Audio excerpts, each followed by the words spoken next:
Hey, what's up guys, it's Theo for Fino Concept. So for the past 2 months, I have been bashing this computer with a lot of install files, a lot of moving and transferring of files, all in advance to make this video. So today we are going through how to free up more space on your computer. Let's get started.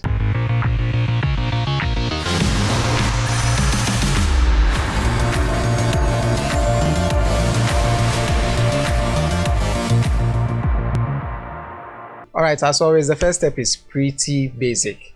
If you have a bunch of files that you feel you don't need anymore, just delete them. So I'll go ahead and open up my file explorer from here using Windows and E. I have a bunch of videos in here which I'm going to clear. This is what I'm actually using at the moment. I have a bunch of files called Wheels. I believe I'm done with all of these, so I can go ahead, right click and go to delete. Yes, permanently delete them. And if you go through a bunch of your files, if there are some videos you're uninterested in keeping anymore, if there are some documents, if there are some music files that you are not interested in keeping them anymore, then you can go ahead and just delete them. So the first step is basically just deleting everything. And the second one is, if you don't want to delete them, you feel like you may use one of or a few of them some points in the future, just go ahead and get a backup storage and just back all of those files onto there. So in my case, I have external SSDs, I have external HDDs, hard disk drive lying around, which I can back up on at any point in time and just have my free space on the computer. So as you can see right now, we have about 180 gig of free space. If I go ahead and click on the properties, you see I have 180 gig. You know what, let me take a screenshot of this, then we'll later on come back to it to see how much we've freed up so far. Alright, so the next one is uninstalling any application or software that you don't need anymore. Most of them that you've installed on your computer from probably a pen drive or a different hard drive, or downloaded it, and those even in the Microsoft store if you don't need them anymore. So in my case, I have a bunch of files in here. At this very moment, I need the TikTok, I need the Instagram, I need a Telegram. So I don't really need Prime Video, so I'll go ahead and right click and go to uninstall and just uninstall it from the computer. The same applies for this video editor. I already have my video editor, I don't need this, so I'll uninstall this as well. And let me just go ahead and rearrange what I have in here like so. But ideally, most of your files are going to be installed via software. So let's go ahead and just search out control panel. Just select that from here. Then you want to click on uninstall a program. Now usually I like organizing this by size so that I know which of the software is taking up more size. This also applies for games as well. So as you can see, Castlevania Lords of Shadow 2 is taking up 6 gig of internal storage. So if you want to go ahead and delete any of them, I'll just go through and see any of the files that I do not want to keep on my computer at this very moment. Now it's been a while since I played this game, so I'll go ahead and uninstall it because I feel I don't need it at this very moment, and I can always install it when I do. So just click on yes a couple of times and this is going to uninstall, and now it's done. So if you have a bunch of other software that you don't need, just go through and just remove them from your computer. One more thing, if you also notice that there are some software you didn't install yourself, I would highly recommend that you go away and delete them or uninstall them, because they may be installed by other people to spy on you for security reasons. Let's just put it as that. So all of these are installed by myself or by programs that I need to run my computer, so I'm just going to leave this as that. And the next thing is to delete temporary files. Now this is quite interesting. When it comes to operating system, anytime you launch an app or a software or you are running something in the background, it creates temporary files, more like saving stuff on the RAM, so that at any point in time when you return to it, it boosts a lot faster. To locate your temporary file, this is actually the long process. You go into local disk C where you have your Windows installed, you go into users, you click on your name or the name of the computer. In my case is Theo Labi, and you will want to find app data. If for some reason you can't find app data here, just click on view and move over to hidden items and make sure it is checked. On other versions of Windows, you would have to go to the folder options, so you can just search out folder options, which is right here. Then in view, you search for show hidden files, folders, and all of that. Then you just apply. But if you are using Windows 10 or earlier, I think from Windows 8 you can just go along with this process. So I'll go into app data and I'll go into local. Then you should find temp, T-E-M-P, right here. This is where all the temporary files are kept. Well, most of the temporary files are kept. So anytime you delete or launch an application, it creates a temporary file like so. It is quite frustrating and annoying to have to delete this all the time. So most of the time, maybe once every week, you can come up here and just delete the files in here. Now, there's nothing wrong with deleting every file here. To some extent, you can't delete every file because, as you can see right now, I'm capturing the screen of my computer, so there is an application running on the computer, so I can't delete it.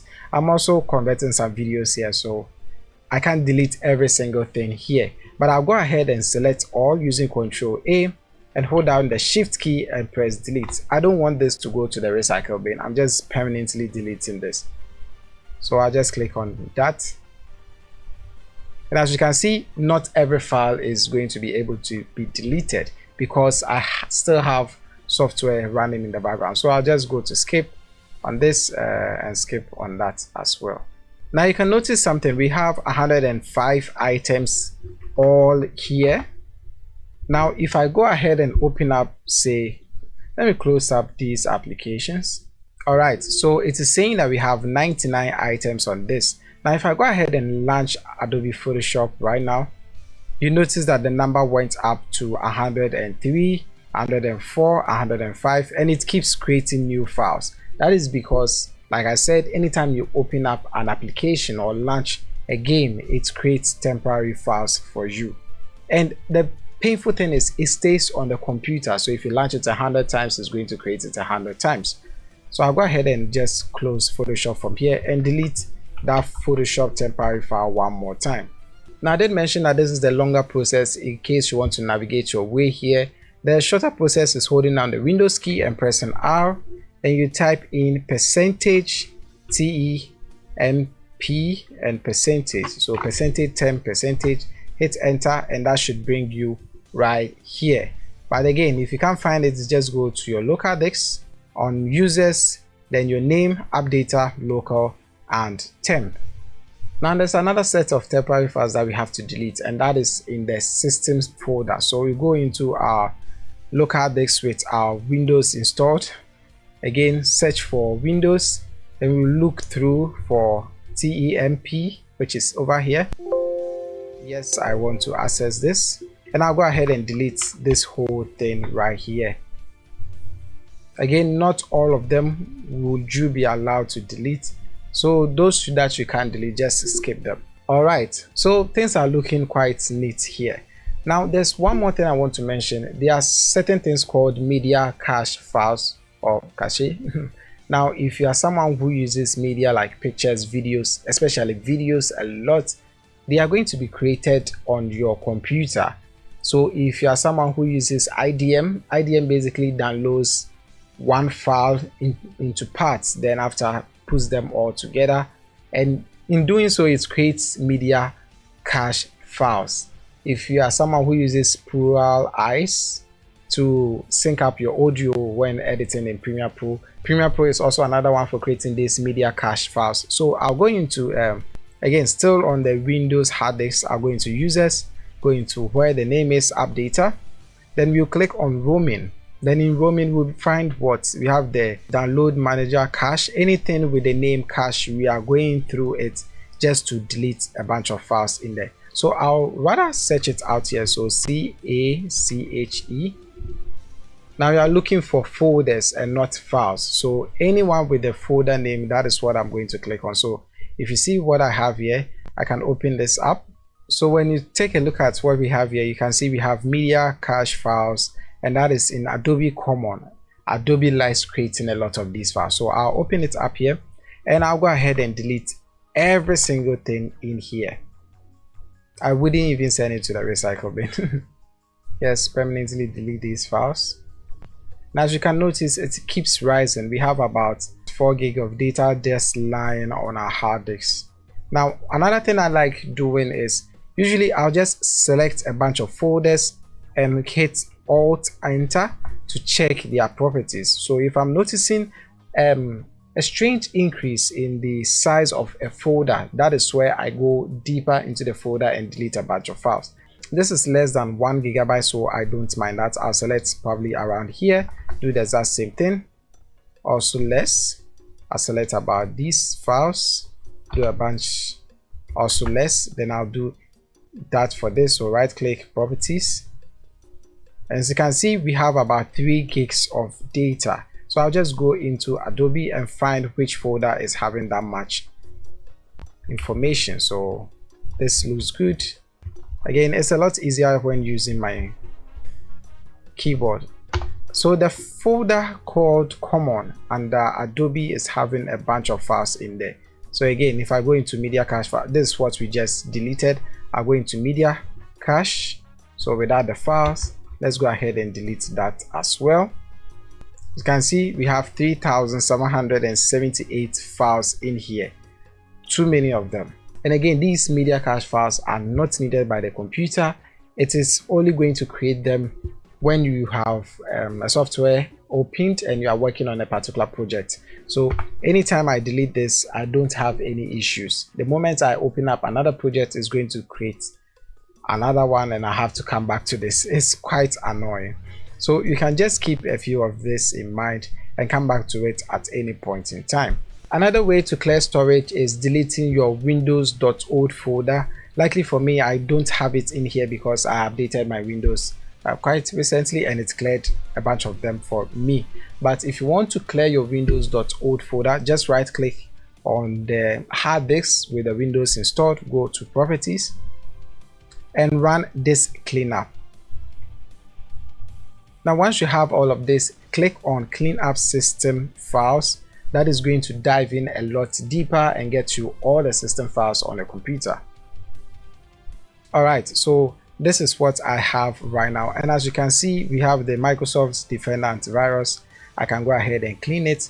Windows upgrade log files, I can go ahead and clean it. In some cases you would notice old Windows files that is also going to be in here, but like I said, mine has already been cleared, so I don't have that. That is the same as your windows.old folder, so I don't have mine here. I'll just click on OK and wait for this to just delete all of those files for me. Alright, so it is done and I'll click on OK. Now the next thing is to run defragmentation on your hard disk if you are using a hard disk. On SSD, I believe it is called trimming. So in my case, I have an SSD, so I'll launch the defragmentation on Windows. You just type it in here, so defragment and optimize drive. Just open it up here. So as you can see, I have a solid state drive in here and I can just click on optimize, wait for it to run, and as you can see, it says it's trimmed and retrimmed like so. But the one on Windows is pretty basic in most cases, so I use a third-party software from iObit. They are not sponsoring this video in any way, shape or form, but I've been using them for the past decade or so and I trust their work so far. So what I'll do is I'll just launch in my smart defrag. I'm using the version 8. Now fortunately for me, I got the pro version and I believe everyone should, but the free version is still going to get some work done. So as you can see, this is my local disk C with the Windows installed and it is noted as an SSD. I have a bunch of other hard disks connected. So in my case, if for some reason your internal storage is not an SSD, you can just click on this and it is going to change to HDD and it is going to defragmentize your hard disk for you. So in my case, since it is an SSD, I'll just click on. I usually use the defrag and prioritize files with a slow version because it's going to take a lot longer and it is going to give me more accurate results as compared to a fast one which is just going to run over the computer like so.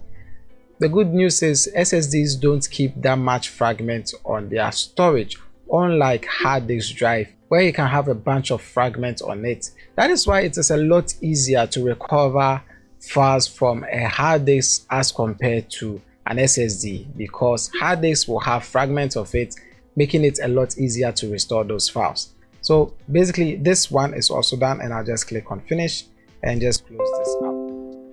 Another way of expanding your storage apart from an external hard disk or SSD is by uploading your files onto the internet or an online storage. So with that, there are a bunch of them. There is Google Drive, which is going to give you about 15 gig. There's Mega File, there is Mediafire, there is File Storage, there is, I'm going to leave a bunch of them, those I can remember, in the comment section below. And trust me, they are only going to be the ones I have used before, and I trust that they are reliable, not just random ones I see on Google. I've also been using ForShared a lot, and I used to download a bunch of files from there, but good old days. So basically that is it. Let's see how much storage we got from what we had initially. So as you can see, initially we had 180 gig free, and now we have 193 gig free. To some extent we had 13 gig to ourselves, but like I said, if you are running bigger files, if you haven't cleared the storage on your computer after a long while, then you can free up a lot of space. But if all of these processes are too lengthy for you, then I suggest you buy more storage. So if you are running every file on a 1 terabyte SSD, then probably getting a 2 terabyte, a 4 terabyte, or an 8 terabyte is going to be the one for you. Slot it in on your computer and just forget about it for the next 2 years or so. Anyway, thank you guys for watching. If you like this video, please give it a thumbs up. If you'd like to watch more of our videos, hit that subscribe button, and as always, don't forget to share with your family and friends. It's still for Concepts, and I'll talk to you guys in the next one.